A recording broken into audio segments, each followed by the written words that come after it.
नमस्कार प्रिय गणमाध्यम वृंद।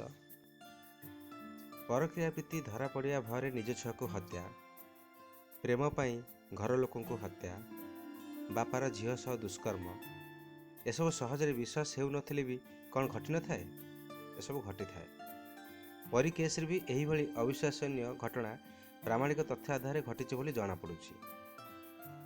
टिके चिंता करंतु तो आईपीएस अरुण बोथ्रांकर सरोज सेठी संगे कौन व्यक्तिगत शत्रुता अच्छी? तांको कौन स्वप्न आसला कि से पोखर परीर लेगिंग्स मिलिबो? बाबुल नायक जदि सतरे भी दुष्ट होता है ताको कौन सबुथिरे दायी करा जिवो? तदंत कौन सर्वदा अभियोगकार निर्देश रे चले, अर्थात से इंगित करुवा लोक बंधा हेले न्याय मिले? प्रमाणर कौन किसी मूल्य नहीं? निज छाती रे हाथ दे थरे भावंतु, आपण मैंने परी को न्याय देवा चाहते ना बाबुल नायक को दंड देवा? जदि प्रारंभिक रिपोर्ट रे पुलिस ठीक करनी एवं एबे ताकू एसआईटी जदि ठीक करुची तेबे असुविधा कौन?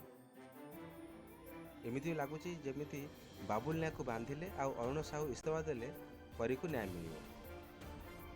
समस्त ओडिशावासी को भकुआ भावाटा ठीक नहीं। राजनीतिकरण तो सबुथिरे चलिए, किंतु अत्यंत यही केस नकले होंतानी? जड़े दक्ष अधिकारी आईपीएस अरुण बोथ्रांकर कार्य व्याघात सृष्टि कर मनोबल भांगिया केते दूर युक्तियुक्त निज छाती हाथ दे थरे भावंतु तो।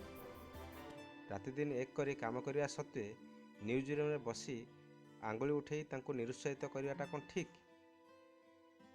समाजर चतुर्थ स्तंभ भाव सरकार विरोधी अथवा सरकार जयगान अपेक्षा प्रकृत सरकार जहाँकि जनसाधारण असुविधा उपर ध्यान दिंतु, तापर बेसी फोकस कले आपण क्रेडिबिलिटी बढ़िबो। अवांतर युक्ति उपस्थापन करी हास्यास्पद हुंतुनि, नचेत निजर विश्वसनीयता हरइबे।